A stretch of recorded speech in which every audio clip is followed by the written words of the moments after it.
Sama saja. Assalamualaikum warahmatullahi wabarakatuh. Selamat, Waalaikumsalam warahmatullahi wabarakatuh. selamat siang dan salam sejahtera bagi kita semua. Puji syukur pada Tuhan Yang Maha Esa karena atas berkatnya kita bisa bertemu dalam keadaan sehat walafiat pada acara pembelajaran agenda 3 yang pertama ini. Bagaimana adik-adik peserta lesar, masih semangat? Alhamdulillah Sehat masih ya? semangat, Pak. Nah, sehat semua Alhamdulillah. ya. Alhamdulillah, Pak. Semua ya. Pagi hari ini saya ditugasi untuk bersama-sama mendampingi adik-adik dalam belajar agenda 3, khususnya agenda yang pertama. Oke. Namun sebelum berlanjut, karena kita kelihatannya baru pertama kali bertemu ya sebelumnya. Oke. Izinkan saya memperkenalkan diri terlebih dahulu. Ya, katanya kalau tidak kenal tidak sayang. Ini izinkan membagikan share view data saya. Ya, nama saya Joko Suwarso ya, dari namanya orang Jawa ya. Nah, kemudian tempat tanggal lahir di Semarang 16 September 1964. Pangkat sekarang pembina utama muda golongan 4C. Jabatan Widyaswara Ahli Madya. Pendidikan S1 Peternakan Undip, S2 Peternakan UGM. Ya. Riwayat pekerjaan sesuai dengan background pendidikan, begitu lulus dari S1 Undip Peternakan, saya bekerja di BLPP Ungaran, Balai Latihan Pegawai Pertanian Ungaran. Ya. Itu salah satu UPT pusat yang ada di daerah. Dan tupoksinya adalah pengembangan SDM lingkup Departemen Pertanian untuk wilayah Jawa Tengah. Ya. Kemudian bekerja sebagai honorer, kemudian ikut tes, setelah lulus ternyata SKCPNS saya di BLPP Ungaran tahun 91. Nah, kemudian ikut prajabatan tahun 92, gitu ya. Dulu namanya prajabatan, kalau sekarang laksar. Ya. Setelah ikut prajabatan, dinyatakan lulus, melengkapi segala persyaratan termasuk tes kesehatan dan sebagainya, diajukan akhirnya SKPNS tahun 92 akhir ya. Nah, kemudian belum sebagai Widyaswara, masih sebagai tenaga teknis itu di SK-nya tersebut. Tapi sudah melaksanakan tugas yaitu melatih para pegawai pertanian ya. Kemudian tahun 94 itu ada rekrutmen Widyaswara Pertanian. Akhirnya saya ikut mendaftar, melengkapi persyaratan, setelah diproses, akhirnya saya diterima sebagai Widyaswara Pertanian. SK Widyaswaranya tahun 95. Ya. Dan masih tetap bekerja di BLPP Ungaran. Tahun 97 ada pengumuman siapa yang berminat dan memenuhi persyaratan untuk belajar lagi, meningkatkan pengetahuan S2. Akhirnya saya berminat, melengkapi persyaratan, kemudian setelah diseleksi, ternyata saya diterima di Peternakan UGM tahun 97 ya. Tugas belajar, artinya tugas belajar di sini adalah segala biaya yang timbul itu dibebankan pada yang mengirim, artinya dibiayai oleh negara ya. Lengkap ya, termasuk dikasih uang saku, uang buku, uang kos dan sebagainya lengkap. Tinggal berangkat gitu ya istilahnya. Akhirnya tahun 97 setelah belajar 2 tahun, tahun 1999 lulus, kembali lagi ke BLPP. Nah, kemudian tahun 2002 saat otonomi daerah ada perubahan kebijakan, yaitu UPT pusat yang ada di daerah itu sebagian diserahkan ke provinsi. Nah, termasuk BLPP Ungaran ini diserahkan ke Provinsi Jawa Tengah, Pemda Jawa Tengah, dan digabung dengan Dinas Peternakan, sehingga namanya menjadi BPSDM Peternakan. Ruang lingkupnya menjadi lebih kecil. Kalau dulu pertanian dalam arti umum, sekarang hanya tertuju pada bidang peternakan. Itu sampai tahun 2018. Ternyata akhir 2018 ada kebijakan baru lagi, di mana BPSDM Peternakan itu dibubarkan, gitu ya. Dan Widya Iswaranya, karena Widya Iswara itu harus ada di lembaga diklat, akhirnya ditarik ke BPSDMD Provinsi Jawa Tengah, yang dulu namanya Badan Diklat Provinsi Jawa Tengah. Alamat rumah di Kampung Harmoni, R18 Semarang. Nomor HP ini, kemudian email joko.swasto@gmail.com. Itu kira-kira perkenalan dari saya. Cukup ya.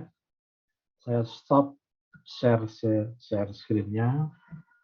Nah, silakan adik-adik memperkenalkan diri juga, namanya siapa, dari instansi mana, tugasnya apa gitu ya. Silakan dimulai dari yang nomor paling kecil. Siapa nomor kecil?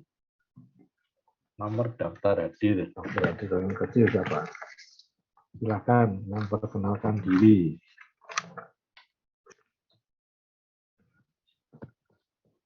Siapa dulu? Ya, Pak. Ya, silakan. Siapa? Assalamualaikum warahmatullahi wabarakatuh. Perkenalkan Pak Joko, saya Agus Ananto, alumni Undip. Saya dari OPD Bapeda Kota Semarang sebagai untuk formasi peneliti, Pak. Mas Agus. Y. Halo, bisa terdengar? Terdengar, Pak. Oke, sebelumnya bekerja di mana? Sebelumnya dulu di LP2MP Undip, Pak. Oke, ya. Lembaga Penjamin Mutu Pendidikan. Oke, terima kasih ya. Selanjutnya siapa? Selanjutnya.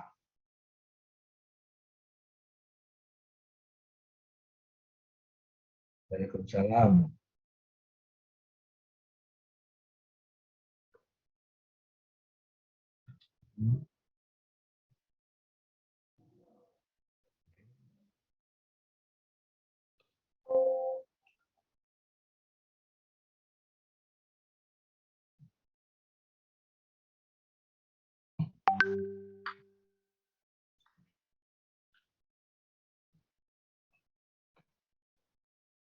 Ya. Apakah suaranya terlalu kecil ya? Kok? Ya, kecil. Suara saya jelas apa tidak? Jelas. Ya. Dan suara jenengan kok kecil itu mungkin. Ya, agak lumayan. Oke. Ya, terima kasih Mas Beni. Selanjutnya siapa selanjutnya?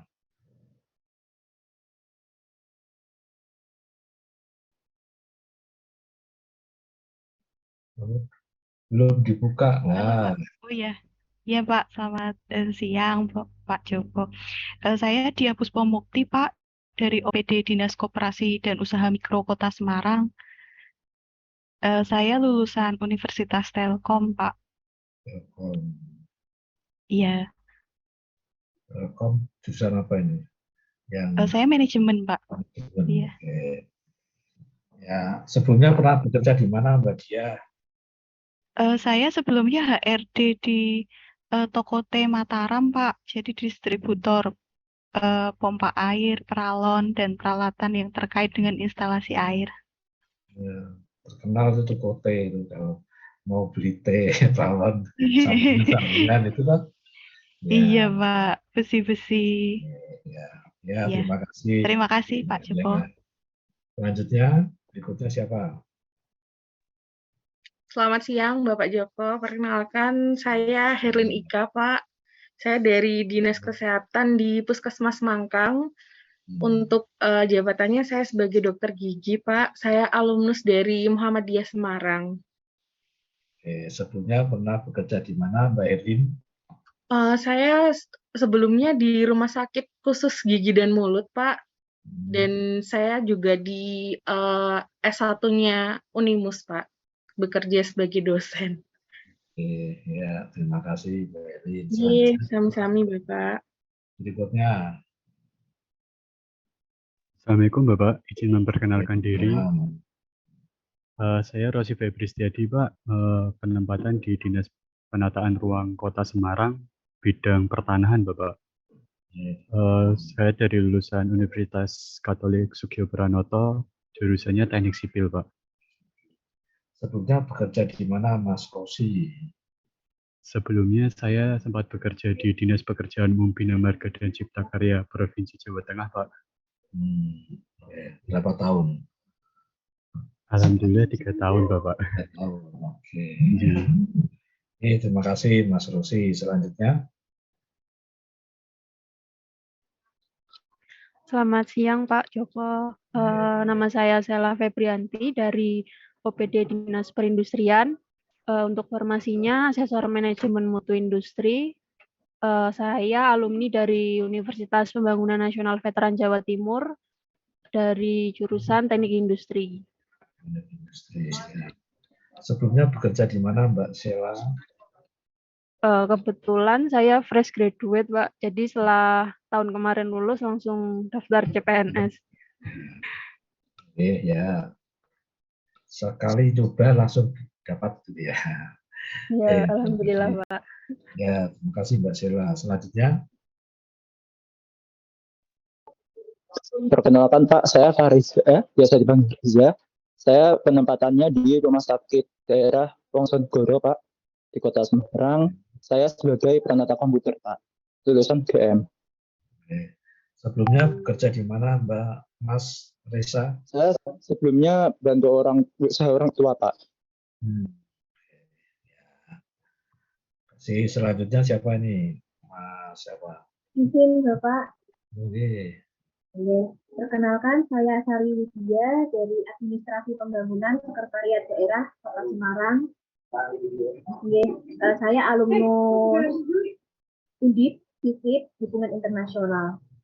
Oke. Sebelumnya pernah bekerja di mana Mbak? Sebelumnya saya non ASN di Dinas Koperasi UKM Provinsi, Pak. Bareng sama Bu Wahyu. Oh, itu baru. Ya, di Baladgop. Di Serondol itu? Di depan makam. Di depan makam itu loh Pak, dekatnya BPSDM juga. Dekat itu. Di situ ya. Berarti kenal nama Bu Wahyu. Benar Bu Wahyu saya di sana. Bu Wahyu itu kakak kelas, dia peternakan. Oh, sekarang kan ahli koperasi Pak. Iya, ahli koperasi. Iya, matur nuwun Bapak. Terima kasih. Selanjutnya siapa? Terima kasih Pak. Perkenalkan, saya Muhammad Rizky Maulana Pak, dari Dinas Pertanian untuk jabatan sekarang di Pengawas Pengelolaan Lahan Pertanian dan Air Irigasi. Saya alumni dari IPB Pak. Dinas Pertanian itu kantornya di mana? Kalau sekarang, alhamdulillah kantor baru di Banyumanik Pak, Mula Warman. Oh, yang dulu apa? Percobaan itu, kebun percobaan itu. Leres. Jalannya turun itu. Yang satu kompleks sama TMJ ini Pak. Saya dulu juga sering diundang ke situ untuk memberikan penyuluhan. Oh, gitu. Kenal Bu Hana nggak? Penyuluh? Kenal Pak. Kenalnya Bu Hana. Oke. Ya, terima kasih Mas Rizky. Iya Pak. Selanjutnya. Assalamualaikum Pak. Saya Iman Nurwati dari Dinas Koperasi dan Usaha Mikro Kota Semarang. Alumni akuntansi Undip asli Ungaran. Rumahnya juga Ungaran. Hanya Ungaran di mana? Ingat Nyono, Pak. Nyat Yono. Oh, Ya. itu kolam renang naik terus itu ya. Ya, ya. Ini kantornya juga di Serondol itu. Enggak, kantornya di Gedung Pandanaran. Oh, Pandanaran. Iya. Oke, ya. Terima kasih ya semuanya sudah memperkenalkan diri. Nanti mudah-mudahan kita masih bisa bertemu di agenda-agenda yang berikutnya ya, supaya nanti kita bisa saling mengenal. Oke, ini agenda 3, sama seperti agenda-agenda yang sebelumnya. Di sini nanti adik-adik ada tugas-tugas yang harus dikerjakan. Silakan di-download. Saya tadi sudah memasukkan materi bantayang video juga, tugas-tugasnya juga sudah. Apakah sudah bisa di-download? Silakan dicoba ya. Karena nanti tugas-tugasnya ada di situ. Ya, untuk mempersingkat waktu dan untuk supaya adik-adik tahu apa yang harus ada dikerjakan di agenda 3, izinkan saya memutarkan video pengantar terlebih dahulu ya. Supaya adik-adik bisa mengerti bayangannya apa yang ada di agenda 3 tersebut. Oke, saya share.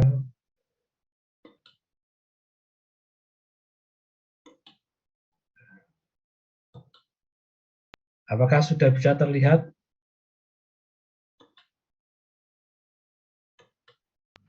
Sudah. Ya, Pak. Oke. Ya, mainkan.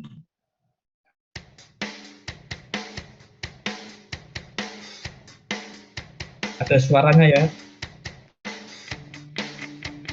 Ada, Pak.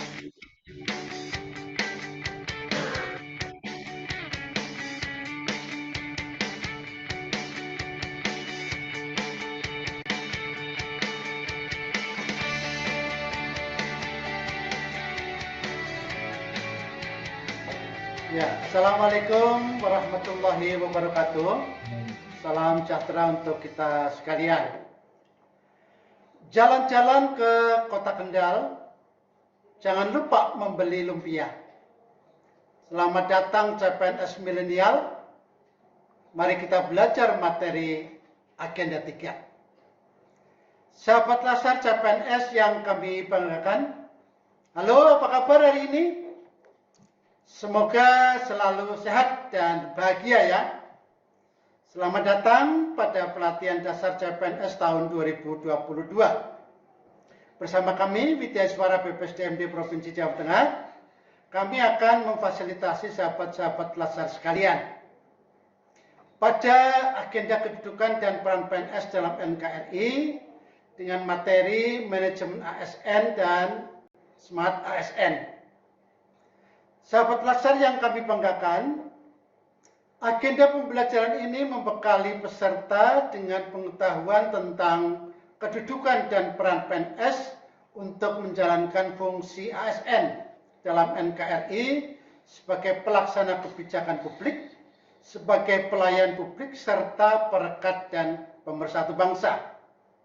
Sehingga mampu mengelola tantangan dan masalah keragaman sosial kultural dengan menggunakan perspektif Smart ASN dalam mendukung pelaksanaan tugas jabatannya. Sahabat Laksar yang saya banggakan, amanat pembelajaran ini bahwa seluruh mata pelajaran pada agenda 3 disampaikan secara terintegrasi dalam satu kesatuan untuk mencapai tujuan kurikulum dengan memberikan penekanan pada kemampuan berpikir kritis terhadap konsep dan praktik penyelenggaraan pemerintahan. Adapun materi untuk agenda 3 terdiri dari 1. Manajemen ASN dan yang kedua adalah Smart ASN dengan kompetensi dasar yang ingin dicapai melalui pembelajaran ini. Sahabat Lasar yang saya banggakan, kami membekali peserta pelatihan dengan pengetahuan tentang kedudukan, tentang peran, hak, dan kewajiban, kode etik ASN, konsep sistem merit, dan pengelolaan ASN. melalui pembentukan karakter, sahabat pelajar, eh, saya ulangi, melalui pembentukan karakter yang efektif, efisien, dan inovatif, memiliki kinerja yang bermutu dalam penyelenggaraan program pemerintah, khususnya program literasi digital, pilar literasi digital, sampai implementasi dan implikasi literasi digital dalam kehidupan bersosial dan dunia kerja, dengan mampu mengaktualisasikan kemampuan kecakapan digital dasar pada perspektif literasi digital smart ASN. Sahabat pelajar yang saya banggakan, indikator keberhasilan kita belajar pada materi Smart ASN, peserta diharapkan pertama, menjelaskan literasi digital Smart ASN. Yang kedua, menjelaskan kerangka kerja pemanfaatan kecakapan digital dasar dalam organisasi. Yang ketiga, memberikan contoh penerapan kecakapan digital dasar dalam pelaksanaan tugas dan organisasi. Dan yang keempat, yang terakhir, menganalisis kasus penerapan kecakapan digital dasar. Sedangkan untuk indikator hasil belajar manajemen ASN, sahabat-sahabat pelajar, yaitu setelah kita mempelajari ini, sahabat-sahabat pelajar diharapkan yang pertama dapat menjelaskan kedudukan, peran, hak, dan kewajiban, kode etik, dan kode perilaku ASN. Itu yang pertama ya. Yang kedua, setelah pembelajaran ini, sahabat-sahabat pelajar diharapkan mampu menjelaskan konsep sistem merit dalam pengelolaan ASN.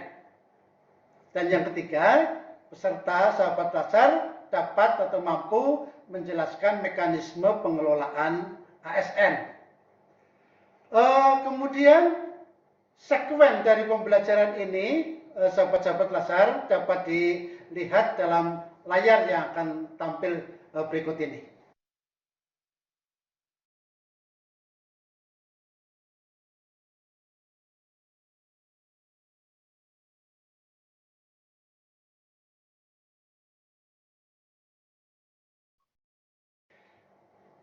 Demikian pengantar materi manajemen ASN dan Smart ASN, sahabat-sahabat sekalian. Padi habis tinggal jerami. Bakar dulu hingga bersih dan menarik. Cukup sekian video pengantar kami. Selamat belajar untuk menjadi yang terbaik. Smart ASN, bangga melayani bangsa. Sukses untuk kita semuanya. Wassalamualaikum warahmatullahi wabarakatuh.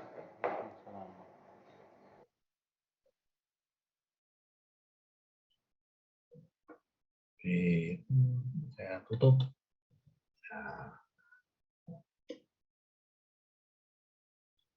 share. Nah, itu tadi ya video pengantar. Jadi bisa menyaksikan kembali ya. Dan adik-adik kan sudah belajar itu ya waktu MOOC yang dulu. Adik-adik kan sudah juga menerima materi itu ya. Ya.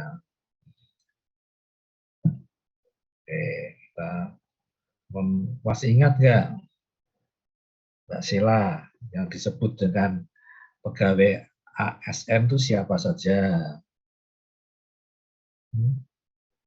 Yang disebut pegawai ASN itu terdiri dari dua, Pak. Yang pertama itu PNS atau pegawai negeri sipil, yang kedua itu P3K atau pegawai dengan perjanjian kerja. Pegawai dengan orang P-nya orang satu tuh ya apa ayo. Pegawai pemerintah itu. Pegawai pemerintah dengan perjanjian kerja. Itu ya. Ya, kita lihat ya, kita akan langsung aja materinya ya untuk agenda yang ketiga itu. Saya share. Ini yang materinya yang mana materinya? Oh, soal ini. materinya.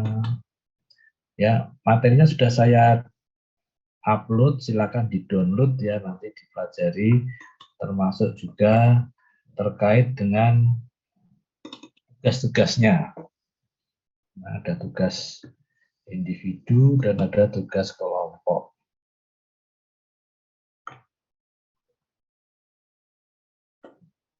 Materinya ini.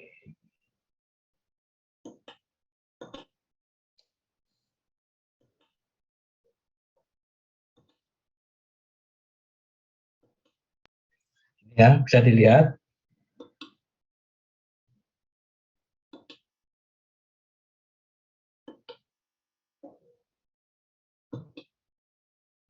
Ya, agenda 3. Tadi agenda 3 itu terdiri dari 2 materi ya, manajemen ASN dan smart ASN. Jadi modulnya manajemen ASN 1, kemudian smart ASN dan modulnya tersendiri. Silakan nanti dibaca lagi ya. Adik-adik sudah pernah membaca mungkin pada saat MOC dulu ya. Tujuannya apa kita mau mempelajari agenda 3 ini? Kita harus tahu tujuannya dulu. Peserta diharapkan mampu memahami kedudukan, peran, hak, dan kewajiban kode etik ASN, konsep distribusi pengelolaan ASN, dan mengaktualisasikan kemampuan kita digital dasar pada perspektif literasi digital. Jadi ada 2 ya, manajemen ASN dan smart ASN.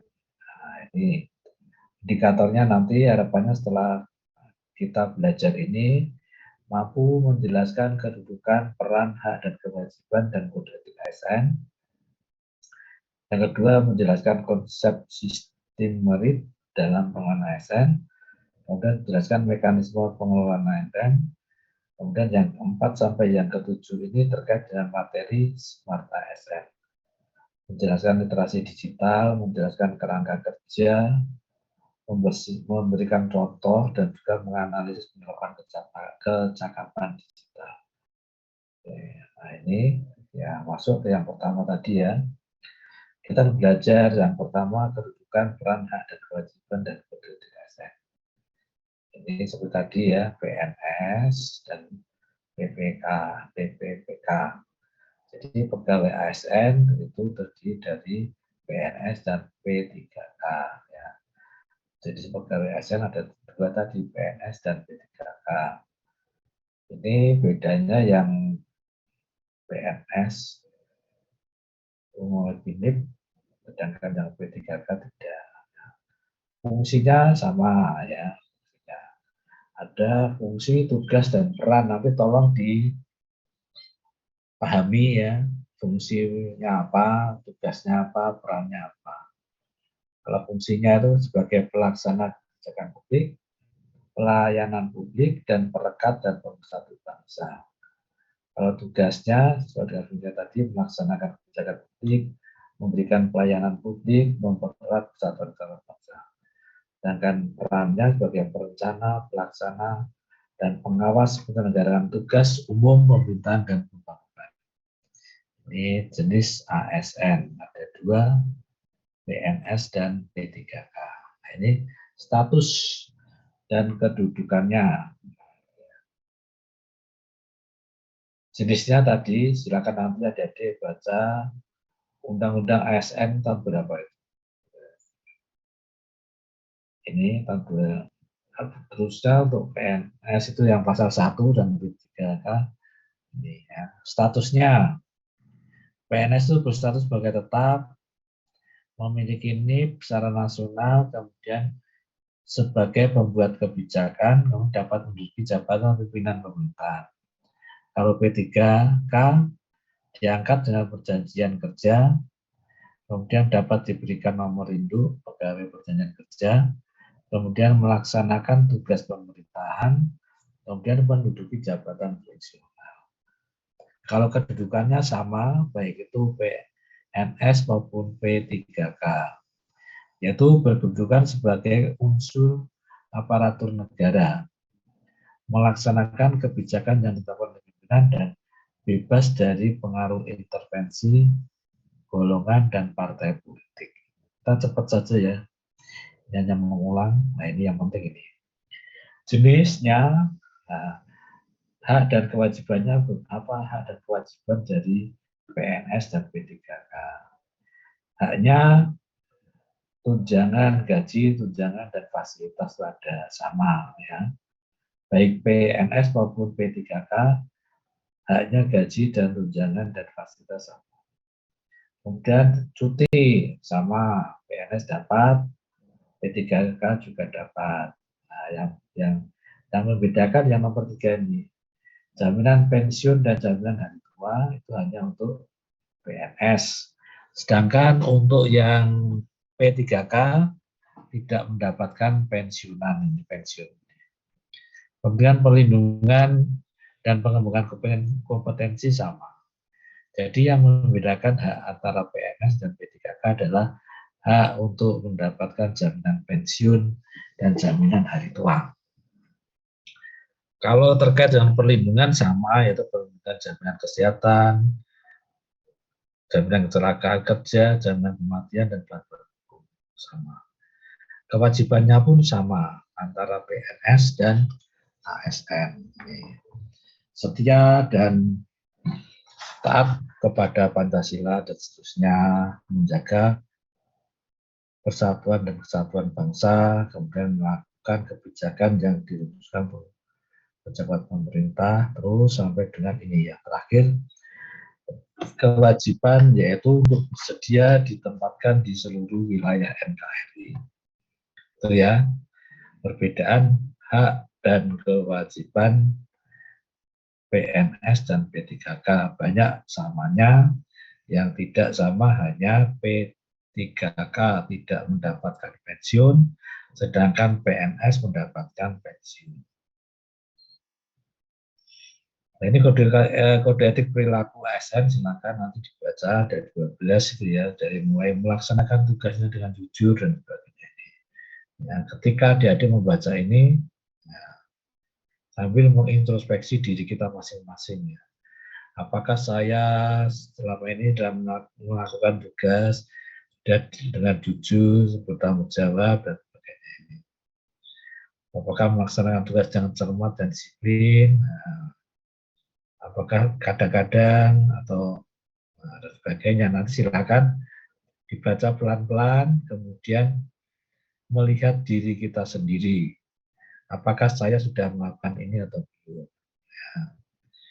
Jangan melihat ke orang lain.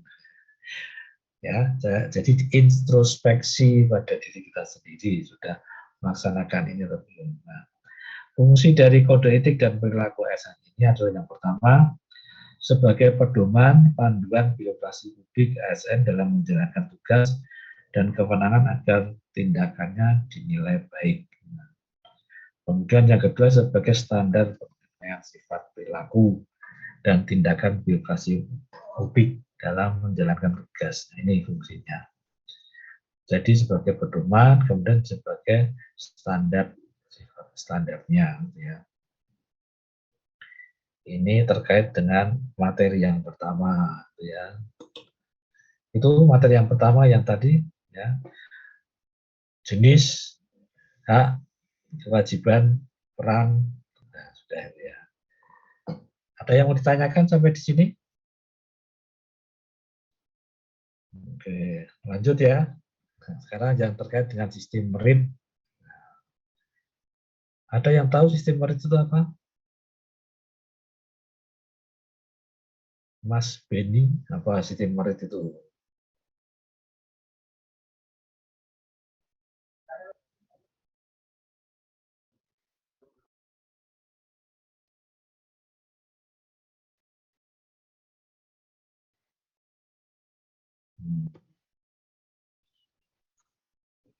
Oke, ya. Oke, Mbak. Ramai sekali ada apa itu? Suaranya. Oh, di bersama teman-temannya itu ya. Itu ya. Mbak Sari bisa menambahkan sistem merit itu apa? Pak, mohon maaf nih lagi naruh air di mesin Pak.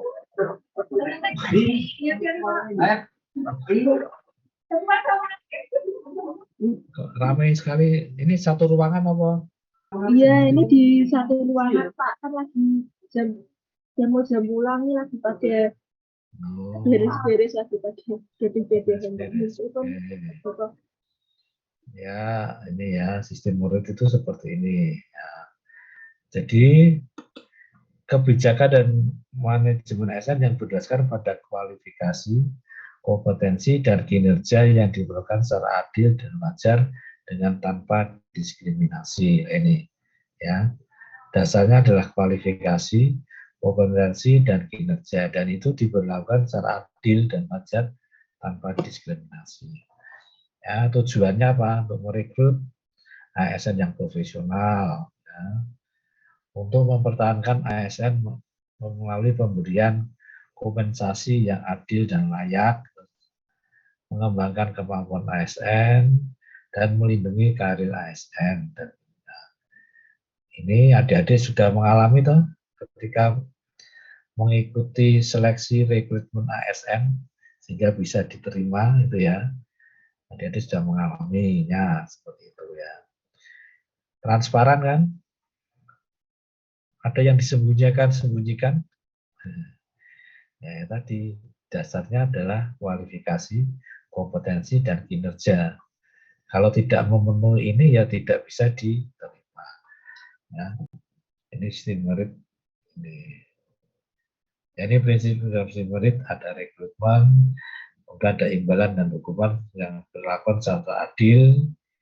Kemudian adanya program pelatihan dan pengembangan untuk menjamin kualitas SDM. Kemudian juga pegawai yang baik dipertahankan, yang tidak dapat dikoreksi ya dikeluarkan. Ya, yang baik dipertahankan, bagi yang tidak memadai kinerjanya harus dikoreksi, kalau tidak dapat dikoreksi dikeluarkan. Kemudian pegawai harus dilindungi dari tindakan kesewenang-wenangan. Kemudian dilarang untuk menggunakan kewenangannya untuk kepentingan politik, kelompok, dan pribadi. Ini prinsip-prinsip dalam sistem murid. Nah, ini ada 6P dalam pengelolaan untuk membangun sistem murid itu ya. Dimulai dari pengorganisasian, masuk dalam manajemen ASN itu ya. Jadi pengorganisasian itu kebutuhan menyesuaikan dengan arah bangun kebijakan ya. Ini berdasarkan dari analisis jabatan ya, ketika dianalisis kemudian ada kekurangan tenaga, baru nanti di rekrutmen itu berdasarkan dari hasil analisis ini ya. Analisis jabatan maupun analisis beban kerja. Kemudian juga setelah pengorganisasian, P dan kedua adalah rekrutmen. Nah, untuk merekrut itu berdasarkan dari talenta yang terbaik. Ya, jadi rekrutmen dasarnya adalah tadi ada tes tadi ya, TKD, tes kemampuan dasar, kemudian juga terkait dengan beberapa tes-tes yang lainnya. Kemudian setelah rekrutmen dan orientasi, pengembangan kapasitas. Jadi untuk pengembangan, gitu ya, tujuan pengembangan kapasitas adalah untuk mengurangi kesenjangan kerja. Ya, jadi kesenjangan kerja yang dimaksud di sini adalah keterampilan yang seharusnya yang dimiliki, tetapi kenyataannya baru seperti ini. Jadi nanti di situ ada kesenjangan dari yang seharusnya dengan yang dimiliki. Dan itu biasanya dilaksanakan dengan training need analysis. Ya. Setelah terjadi diketahui adanya kesenjangan tersebut, nah misalnya untuk menduduki jabatan A itu perlu A, B, C, D. Nah, ternyata baru mempunyai A, B, C. Ya, berarti kekurangannya kan ada yang di D tadi. Nah, D itu bisa diperoleh dari diklat, coaching, dan sebagainya. Itu yang disebut pengembangan kompetensi kapasitas. Nah, kemudian selain itu, ASN itu juga ada penilaian dan kinerja. Ya, namanya penilaian ya yang bagus ya diberikan reward. Kemudian kalau yang kurang bagus ya tadi ya diperbaiki, kalau tidak bisa diperbaiki ya diatasi dengan yang lain ya. Kemudian setelah itu ada juga P yang berikutnya yang keenam adalah promosi dan rotasi. Jadi ini suatu hal yang biasa sebenarnya di dalam PNS atau ASN, yaitu promosi, kemudian juga ada rotasi. Ya. Nah, kemudian yang berikutnya P yang terakhir yang keenam adalah purna bakti dan terminasi. Jadi akhirnya kan purna bakti atau pensiun ya. Itu suatu bentuk apresiasi yang layak bagi pegawai yang cita-citanya semuanya nanti dapat sampai kepada pensiun dengan tidak ada hal-hal yang menjerat seperti hukum dan sebagainya. Ya. Itu dan P yang untuk membangun sistem merit dari mulai pengorganisasian, perekrutan, pengembangan kapasitas, penilaian kerja dan promosi dan sampai purna bakti. Nah, sekarang untuk pelajaran 3 mekanisme pengelolaan ASN yang bersama bersama tadi dimulai dari rekrutmen, pengembangan pegawai, promosi, kesejahteraan, macam kerja dan disiplin serta pensiun. Ini jabatan dalam Undang-Undang ASN. Ada jabatan administrasi, ada jabatan fungsional, ada jabatan pimpinan tinggi. Jabatan administrasi itu ada 3, administrator, pengawas, dan pelaksana. Yang pengawas itu dulu yang terkenal dengan jabatan eselon 4, ya. Jabatan administrator eselon 3.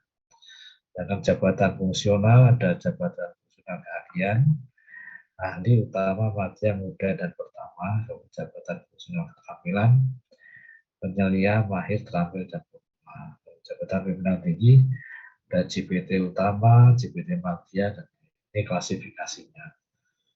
Nah, ini penyetaraannya seperti ini, penyetaraannya. Silahkan nanti dibaca sendiri aja. Jadi ini sama struktur jabatan Undang-Undang ASN, ada pimpinan tinggi JPT tadi utama, madya, pratama, jabatan administrator, pengawas, pelaksana, dan jabatan fungsional ada keahlian dan keterampilan.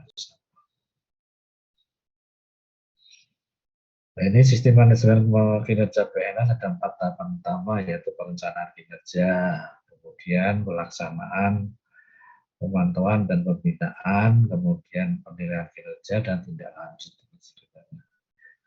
Direncanakan, kemudian pelaksanaan,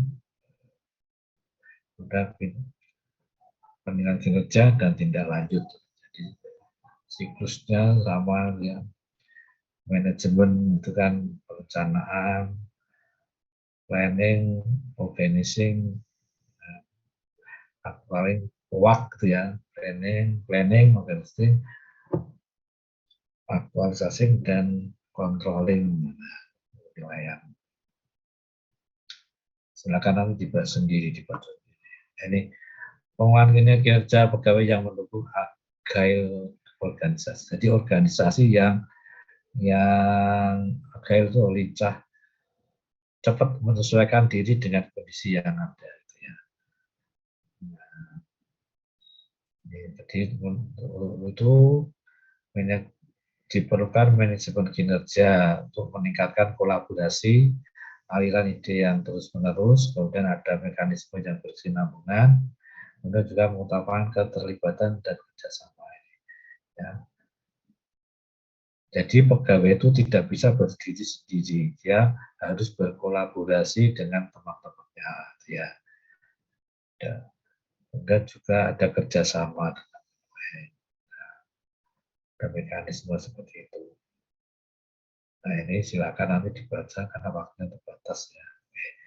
Itu yang terkait dengan manajemen ASN tadi seperti itu ya.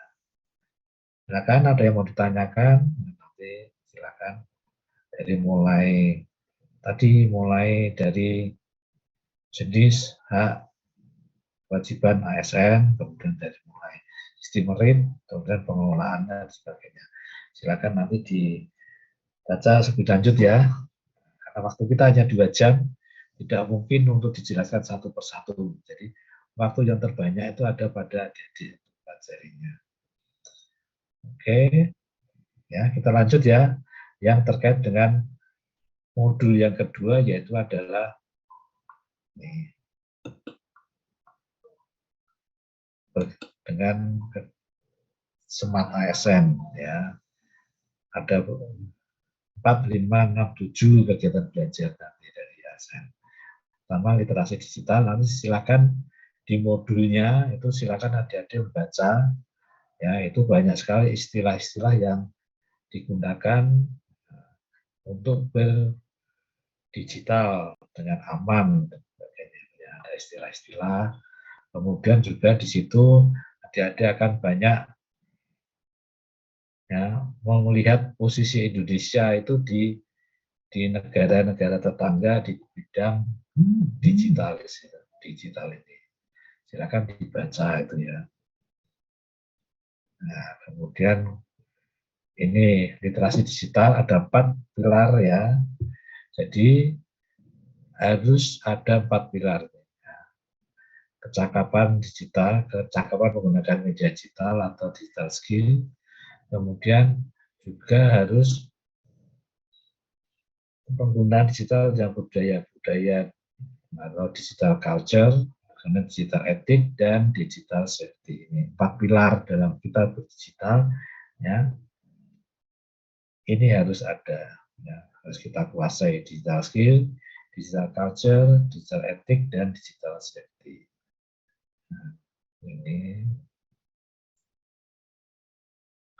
ini posisi Indonesia berada di posisi 7 dari 11 negara. Ya, kemudian juga Institute International Medicine Development MBA Ranking 3 kategori yaitu teknologi dan Indonesia saat ini masih tergolong rendah karena masih di bawah dari negara-negara Asia Tenggara. Ya. Tahun 2020 peringkat Indonesia ini nomor 56 dari 63. Ini banyak, nanti adik-adik bisa membaca di situ posisi Indonesia dibanding negara-negara lain. Ini yang penting tadi ya, kerangka literasi digital menyangkut digital skill, digital culture, digital ethics, dan digital safety. Ini pilar literasi digital, silakan dibaca.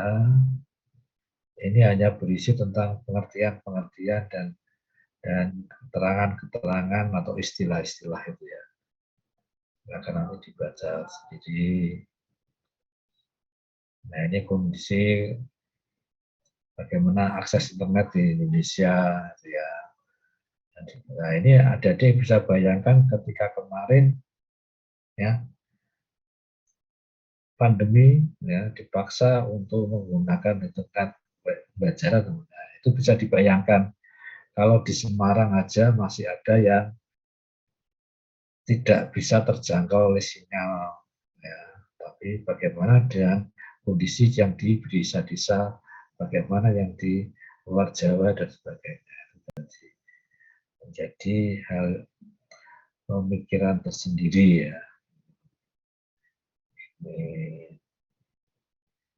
Cakap bermedia digital Indonesia kedua terendah di G20.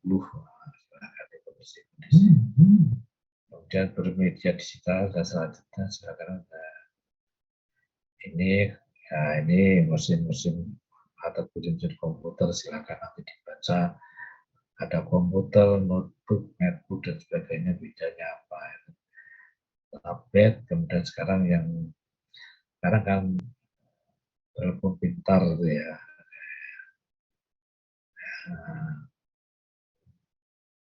Ya istilah-istilah ini saja bagaimana kita menggunakan mesin pencarian informasi ya, sudah tidak asing lagi tuh.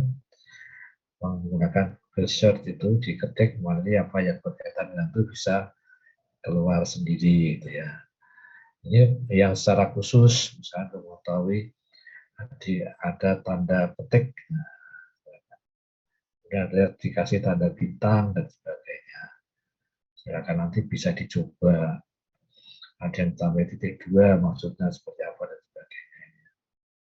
Itu yang berkaitan dengan digital. Kemudian juga aplikasi dompet digital, transaksi digital, silakan dibaca ya. Adik-adik kita semua sudah mengalaminya tuh. Ada ShopeePay, OVO untuk dompet digital, GoPay, Dana dan sebagainya. Nah, ini penggunaan dompet digital ini yang tertinggi saat ini adalah ShopeePay. Etika, internet ada etikanya juga. Ini informasi ujaran kebencian, pornografi, perundungan dan sebagainya. Silakan dibaca ya. Nah ini ya, masyarakat telematika mengungkapkan bahwa dari 1.146 responden, 43% menerima kurs setiap hari. Kemudian yang 17% menerima lebih dari 1 kali sehari. Ini artinya bahwa berita-berita yang tidak benar itu masih banyak yang berseliweran di sekitar kita. Bagaimana tips melindungi dari hoax, silakan nanti dibaca. Ya, ini bagaimana untuk mengecek apakah itu berita itu hoax atau tidak, silakan, banyak sekali. Kemudian istilah perundungan maya, cyberbullying, ya. Kemarin ada yang sampai meninggal itu ya, di bullying.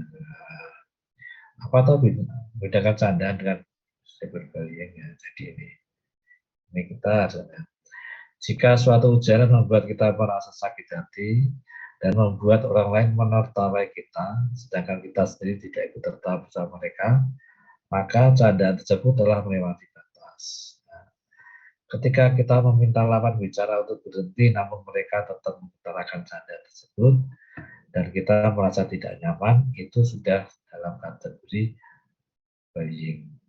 Nah, apabila itu terjadi di dunia maya, disebut dengan cyberbullying. Gitu ya. Nah, ini ada doxing dan sebagainya, silakan nanti dibaca istilah-istilah tersebut. Ya. Nah, isinya di Smart ASN dan seperti itu. Dan yang intinya nanti adik-adik harus bisa tadi berliterasi digital dengan apa tadi, harus 4 pilar tadi ya. Digital skill, digital etik, digital culture, dan digital safety itu dilaksanakan. Oke, saya kira itu ya untuk tentang istilah-istilah ini, silakan bagaimana menghilangkan jejak apa yang sudah kita buka dan sebagainya. Itu kira-kira yang terkait dengan Smart ASN ya.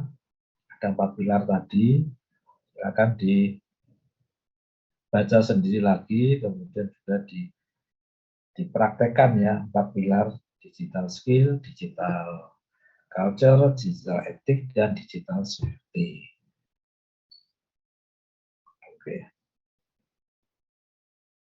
Saya kira itu ya untuk materi, silakan nanti adik-adik membaca sendiri. Dan sekarang saya akan membagikan tugas-tugas ya. Ada pertanyaan dulu untuk yang materi tentang Smart ASN ini.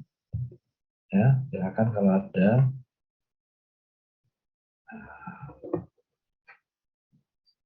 Stop. Itu terkait dengan materi-materi Smart ASN, banyak sekali, tebel, paling tebel gitu, jangan apa mobilnya. Isinya ya seperti itu, posisi Indonesia dibanding dengan negara-negara tetangga, kemudian istilah-istilah yang saat ini populer, ada hoax, sampai ujaran kebencian dan sebagainya dan sebagainya.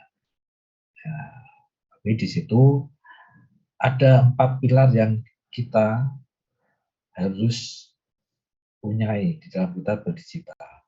Tadi skill, culture, safety, dan etik. Ya, itu.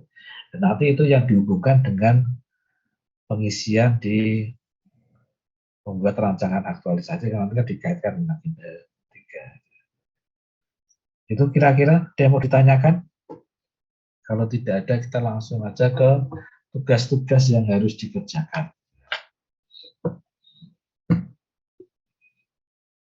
Ya, silakan adik-adik ada yang sudah mendownload tugas yang harus dikerjakan, yang sudah saya upload itu, silakan. Ada tugas individu dan juga tugas kelompok.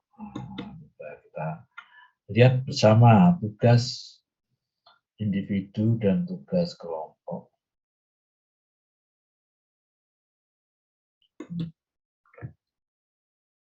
Saya dulu ini yang tadi nggak bisa hilang sendiri. Nah, ini tugas yang individu. Bisa dilihat ya tugas individu. Tugas individu. Nah, untuk agenda 3, tugas individu yang pertama membuat learning journal. Agenda 3, materinya manajemen ASN dan smart ASN. Kalau di agenda sebelumnya learning journal itu dibuat dengan suara MP3, ini dengan ketik PDF namanya. Jadi silakan dibuat learning journal dari manajemen ASN dan smart ASN. Ya. Jangan banyak-banyak, maksimal 5 lembar saja. Ya. Ini yang terkait dengan tugas individu yang pertama. Kemudian tugas individu yang kedua, tadi melanjutkan apa yang sudah dikerjakan pada agenda yang pertama. Ya. Intinya kalau agenda pertama itu ya kita sudah mulai membuat rancangan aktualisasi. Kemudian pada agenda yang kedua, matrik rancangan aktualisasinya dilengkapi dengan dikaitkan dengan nilai-nilai berakhlak dari setiap tahapan kegiatan. Kemudian pada agenda 3 ini tadi matrik rancangan aktualisasi yang sudah dibuat dari agenda 1 dan agenda 2 dilengkapi lagi dengan dikaitkan dengan materi agenda 3 yaitu manajemen ASN dan smart ASN pada setiap kegiatan. Kalau pada agenda 2 itu keterkaitannya pada setiap tahapan kegiatan, tapi kalau keterkaitan dengan agenda 3 dibuat dikaitkan per kegiatan. Beda, ya toh? Ini nanti ini gampangannya ya seperti ini ya. Nah, kemarin kan dia sudah buat materi yang seperti ini toh. Kolom 1 sampai 7 kan kegiatan ya. Ini sudah ada sumbernya dari sumber kegiatan itu apa. Ini sudah dikerjakan di agenda yang kedua. Nah, kemudian outputnya sama dengan agenda yang kedua. Nah, yang merah itu sudah dikerjakan, tapi tinggal keterkaitan dengan agenda 3 yaitu manajemen ASN dan smart ASN dituliskan di sini. Ya, sesuai dengan masing-masing kegiatan tersebutnya. Ingat bahwa keterkaitan dengan agenda 3 itu dibuat per kegiatan. Kalau agenda 2 per tahapan kegiatan. Tahapannya di sini ya.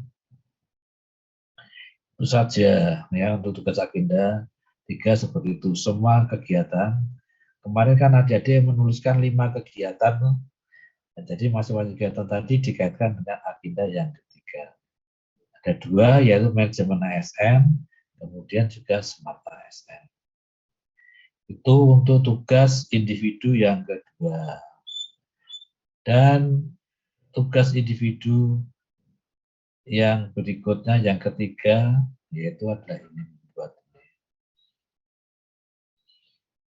identifikasi proses manajemen kinerja di tempat kerja dan berikan inovasi untuk perbaikannya terkait dengan literasi digital. Berikan bukti-bukti bisa berupa aplikasi, web, foto, dan sebagainya. Silakan. Jadi adik-adik diminta untuk mengidentifikasi manajemen kerja di perusahaan masing-masing. Nah, kemudian kira-kira dari hasil identifikasi tersebut, ya, inovasi apa yang bisa diterapkan untuk perbaikan dari manajemen kinerja tersebut. Nah, itu terkait dengan smart ASN-nya. Ya, kemudian buktinya apa? Ya, banyak kan, misalnya, wah ini terkait ada dia berhasil mengidentifikasi, wah ini kalau mencari arsip surat kok sulit sekali, bagaimana ini? Ya, itu arsip suratnya di mana, tempat siapa, dan sebagainya. Kemudian, wah ini sebenarnya bisa diperbaiki dengan inovasi. Kita membuat arsip yang digital, sehingga nanti kalau kita mencari tinggal diklik saja, sudah terpantau, oh suratnya ada di mana. Nah, ini tadi maksudnya seperti itu ya. Itu ya tugas yang individu. Ada yang mau ditanyakan terkait dengan tugas individu? Yang ketiga, Pak. Ya, yang ketiga ini.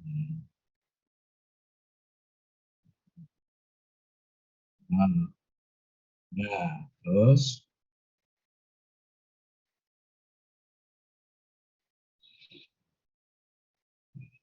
ya, jadi tempat kerja jenengan aja yang dekat, jangan terlalu luas apa.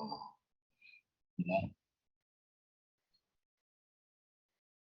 nggak apa-apa. Yang terjadi di tempat kerja jenengan, kalau ada yang lebih dekat ya apa tempat kerja jenengan, misalnya bidang apa, situ silakan. Kira-kira ada nggak yang bisa diperbaiki dengan inovasi yang digital tersebut? Ya, silakan diberikan contohnya. Dan untuk ini kan belum, hanya nanti adik-adik diminta untuk memberikan ini, ya misalnya sudah identifikasi seperti ini, nanti akan diselesaikan seperti ini. Kemudian bukti-buktinya nanti dibuat setelah mau dikumpulkan. Apa tadi? Apakah nanti berarti bisa diatasi dengan aplikasi atau dengan web atau foto dan sebagainya. Ini silakan nanti mengidentifikasi ya macam kerja di tempat kerja masing-masing seperti apa dan bagian mana yang kira-kira bisa diperbaiki dengan inovasi yang menggunakan terkait dengan digital ini. Ya, nanti buktinya silakan ada aplikasi, misalnya perlu aplikasi. Ya, kalau di perpustakaan, misalnya kalau cari buku di mana dan sebagainya, oh ini bisa diatasi dengan aplikasi apa tersebut. Silakan. Ya. Itu ya, kira-kira seperti itu. Ya.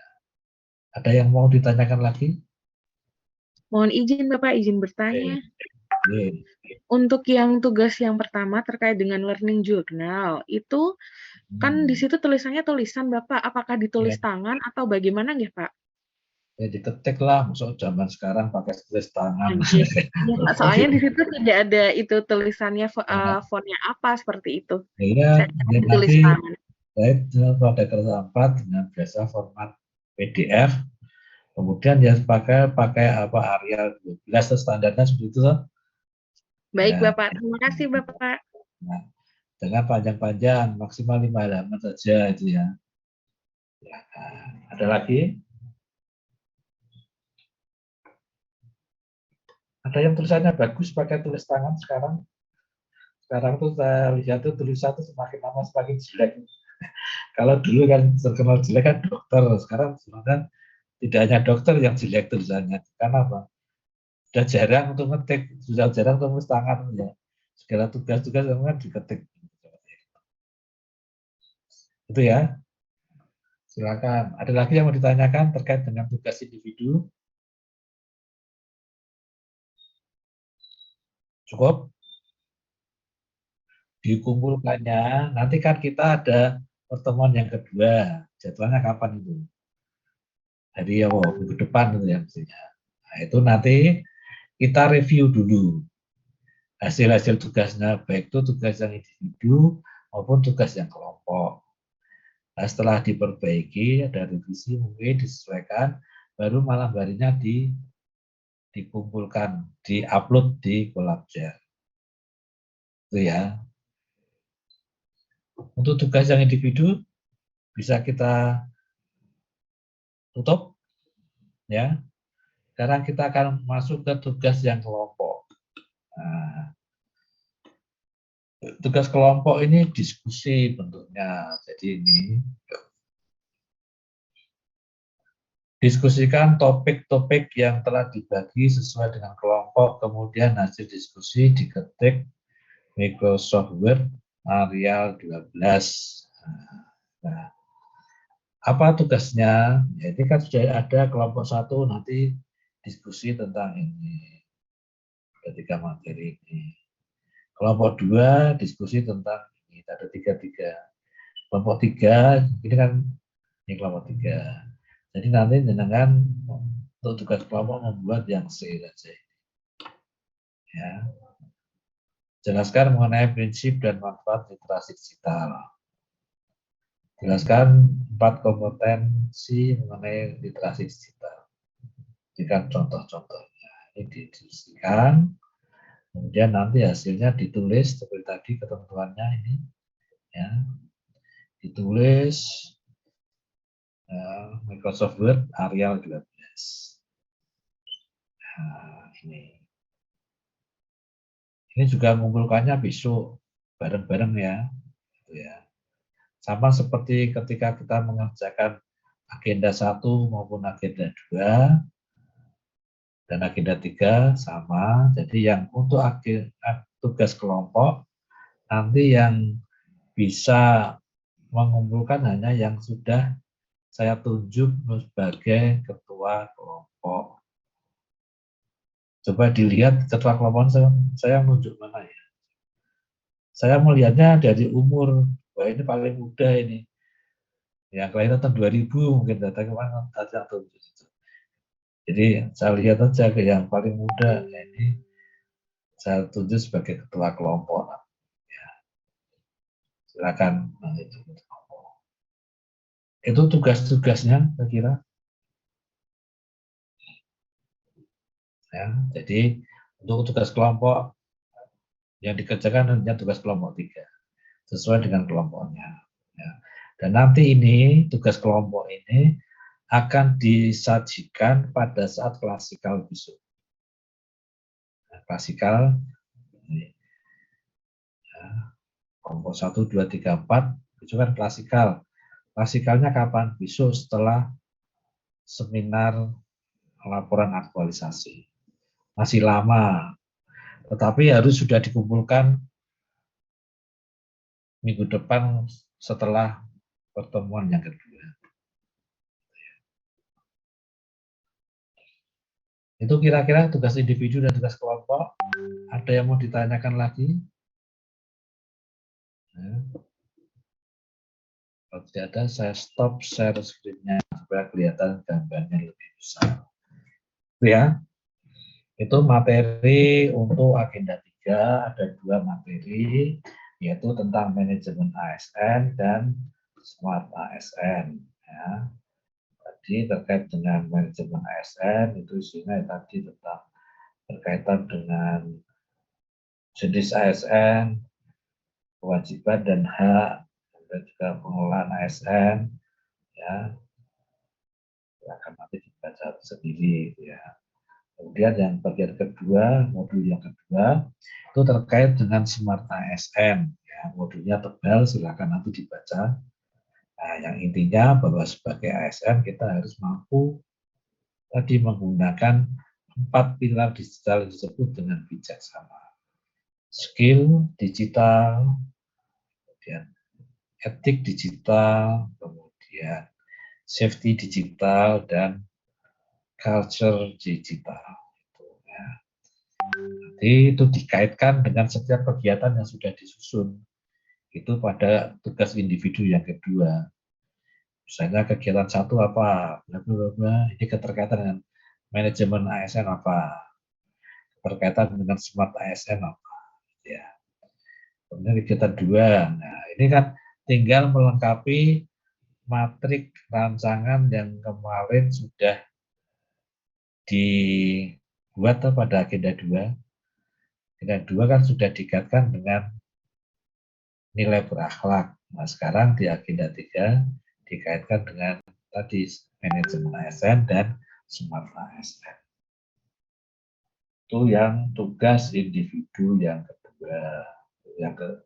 Yang pertama membuat regional, kemudian yang ketiga tadi jadi mengidentifikasi kinerja di tempat adik-adik masing-masing, terus yang mana yang kira-kira bisa dilaksanakan inovasi.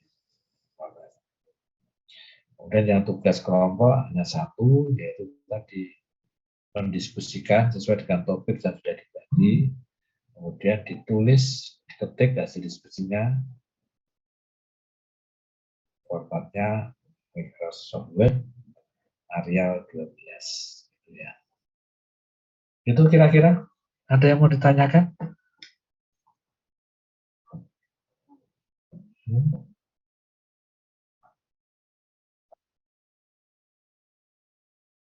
Ketentuan maksimal atau minimal harus lembar gitu Pak.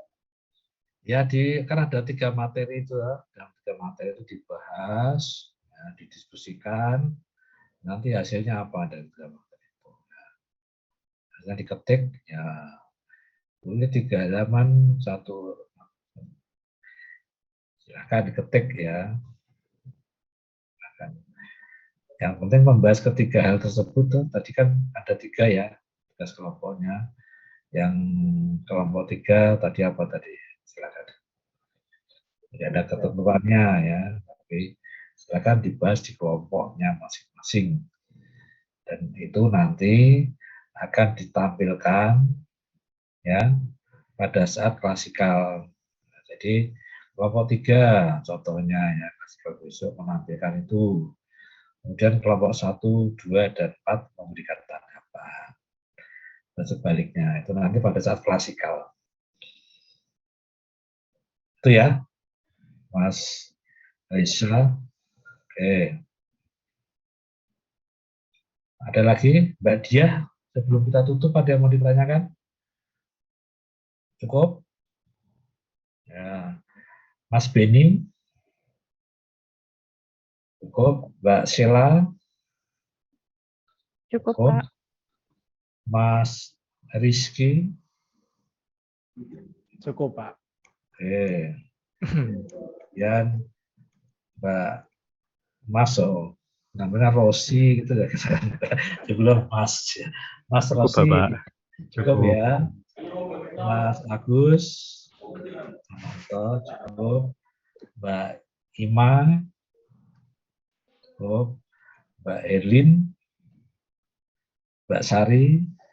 Nanti cukup Bapak Cukup ya. Oke, kalau sudah cukup, saya kira karena waktunya juga hanya 2 JP ya, sudah terpenuhi ya.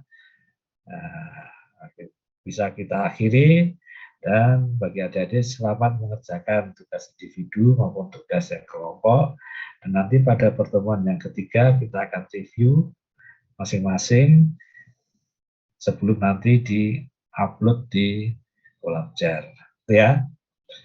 Akhirnya saya mohon maaf apabila dalam mendampingi adik-adik di agenda 3 ini banyak kekurangan. Akhirnya dengan mengucapkan puji syukur pada Tuhan Yang Maha Esa, pembelajaran agenda 3 tahap yang pertama ini saya tutup. Assalamualaikum warahmatullahi wabarakatuh. Waalaikumsalam warahmatullahi wabarakatuh. Terima kasih Bapak. Sama izin meninggalkan ruang Zoom. Nggih, Pak. Yo.